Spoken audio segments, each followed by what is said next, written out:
in association with Kutumb app.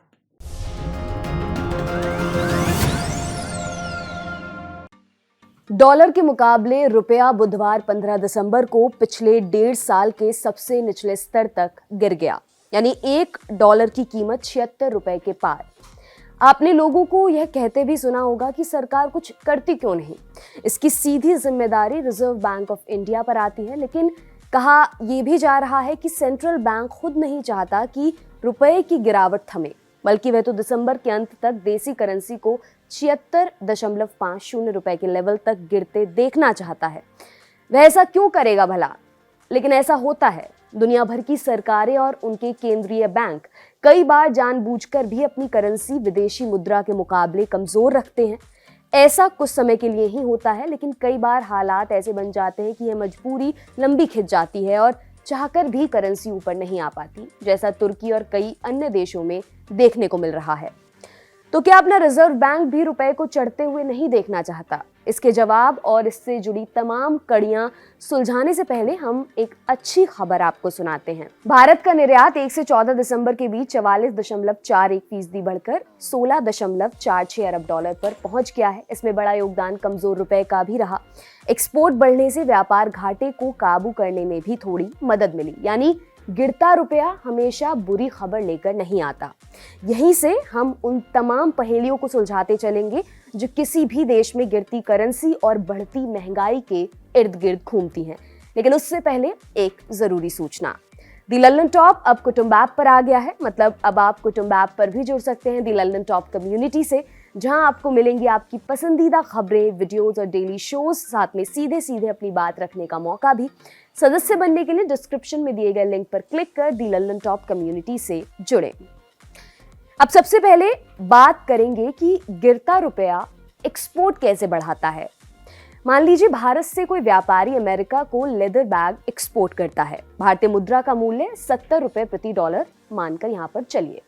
एक bag की कीमत 1000 रुपए है। अमेरिकी इंपोर्टर 500 बैग का ऑर्डर देता है और प्रति बैग 1000 रुपए के हिसाब से करीब $7142 का भुगतान कर देता है। सिलसिला चलता रहता है। एक दिन अचानक वह अमेरिकी इंपोर्टर भारतीय एक्सपोर्टर से कहता है, यही बैग मुझे इंडोनेशिया में सस्ता पड़ रहा है, तुम अपने दाम घटाओ। भारतीय एक्सपोर्टर अपनी लागत और मजबूरियों का हवाला देकर दाम घटाने से इनकार कर देता है। अमेरिकी व्यापारी भारत से माल मंगाना बंद कर देता है। कुछ समय बाद पता चलता है कि रुपए का मूल्य गिरकर 75 रुपए प्रति डॉलर हो गया है।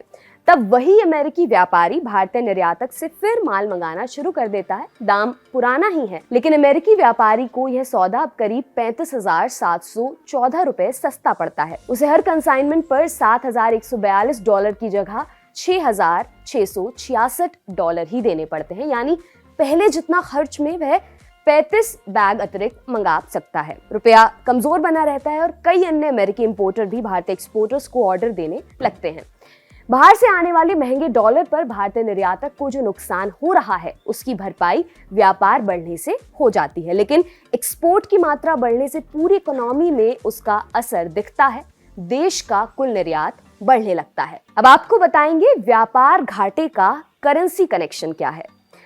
जब कोई देश बाहर से ज्यादा माल मंगाए और कम माल बाहर भेजे, तब व्यापार घाटे यानी कि ट्रेड डेफिसिट की नौबत आ जाती है। आर्थिक भाषा में इसे नकारात्मक व्यापार संतुलन यानी कि नेगेटिव ट्रेड बैलेंस भी कहते हैं।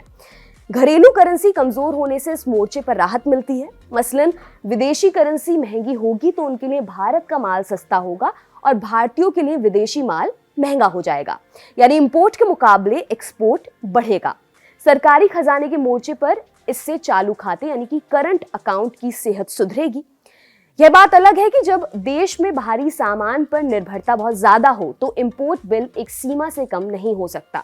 मसलन भारत अपनी जरूरत का 83% कच्चा तेल बाहर से आयात करता है। इसके अलावा मोबाइल फोन, खाने का तेल, दलहन, सोना चांदी, रसायन और उर्वरक का भी बड़े पैमाने पर आयात होता है।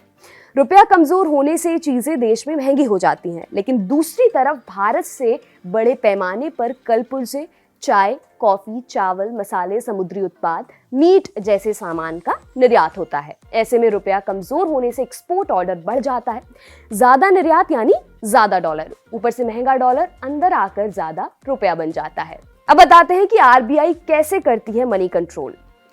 भारत में रुपए का मूल्य सरकार तय नहीं करती, यह पूरी तरह फॉरेन एक्सचेंज मार्केट के हवाले होता है। डिमांड और सप्लाई की हालत इसकी कीमत तय करती है। हालांकि साल 1975 तक करेंसी रेट में सरकार का दखल खूब हुआ करता था, जैसे कि चीन सहित दुनिया के कई देशों में अब भी होता है।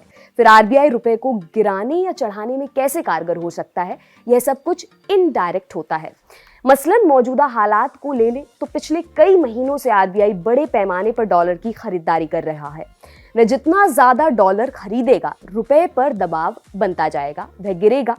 आरबीआई के कुल एसेट्स में विदेशी मुद्रा की हिस्सेदारी करीब 3/4 होती है। दिसंबर के शुरू में भारत का विदेशी मुद्रा भंडार 636.9 अरब डॉलर था।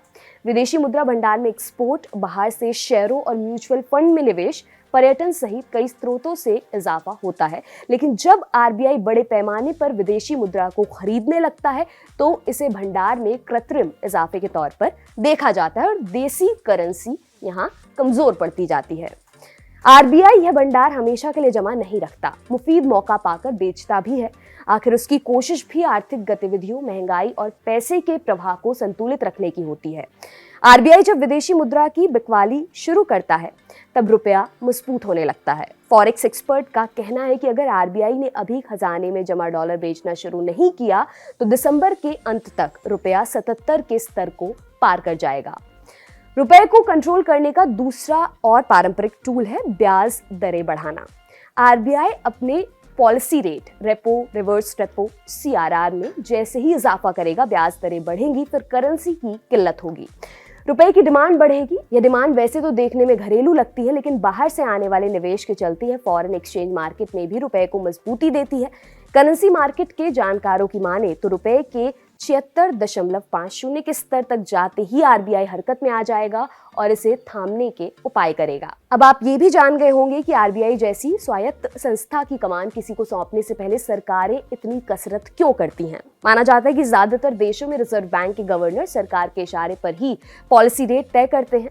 भारत में भी आरबीआई गवर्नर की नियुक्ति में राजनीतिक दखल की चर्चा हमेशा होती रहती है। अब आपको ले चलते हैं चीन से तुर्की तक के करेंसी कंट्रोल पर।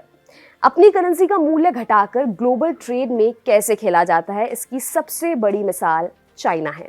50 साल पहले ग्लोबल ट्रेड में महज 1% हिस्सेदारी रखने वाला चीन आज दुनिया का सबसे बड़ा एक्सपोर्टर है। ग्लोबल ट्रेड में अमेरिका 8.1% और जर्मनी 7.8% के मुकाबले चीन की हिस्सेदारी 15% यानी करीब 2 गुना है। पीपल्स बैंक ऑफ चाइना चीन में मनी सप्लाई को कंट्रोल करता है। यह सरकार का ही अंग माना जाता है।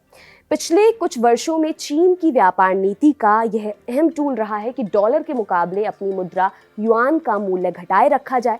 इससे उसे अपना एक्सपोर्ट बढ़ाने में खासी मदद मिलेगी। दुनिया की फैक्ट्री का तमगा हासिल कर चुके चीन का बुनियादी ढांचा इतना मजबूत है कि वह कम लागत पर ज्यादा से ज्यादा उत्पादन कर सकता है। ऐसे में बेहद कम मार्जिन पर माल बेचते हुए भी बम्पर वॉल्यूम के दम पर वह लगातार दुनिया के बाजारों में माल उतार सकता है। उसके निर्यात के मुकाबले आयात कम है। ऐसे में करेंसी की कमजोरी का उसे इतना नुकसान नहीं होता जितना अतिरिक्त एक्सपोर्ट के रूप में फायदा उसे मिल जाता है। People's Bank of China yuan को कॉम्पिटिटिव यानी सस्ता बनाए रखने के लिए ब्याज दरों में कटौती जैसे पारंपरिक टूल भी आजमाता है। तुर्की की करेंसी लीरा में इस साल डॉलर के मुकाबले 45% की गिरावट देखी गई है। वहां महंगाई और बेरोजगारी चरम पर है, लेकिन प्रेसिडेंट रेसेप तैयब अर्दोआन ब्याज दरें कम से कम रखने की अपनी नीति पर अड़े हुए हैं। ऐसे ही दुनिया के कई देश आर्थिक हालात सुधारने, खासकर निर्यात बढ़ाने या व्यापार घाटा कम करने के लिए करेंसी गिराने का सहारा लेते हैं। कुछ सरकारें अपने कर्ज पर ब्याज भुगतान कम से कम करने के लिए भी इस टैक्टिक्स का सहारा लेती है। आपके लिए ये तमाम जानकारी लाए हैं हमारे साथी प्रमोद। मेरा नाम है दिव्यांशी। देखते रहिए दी लल्लन टॉप। शुक्रिया।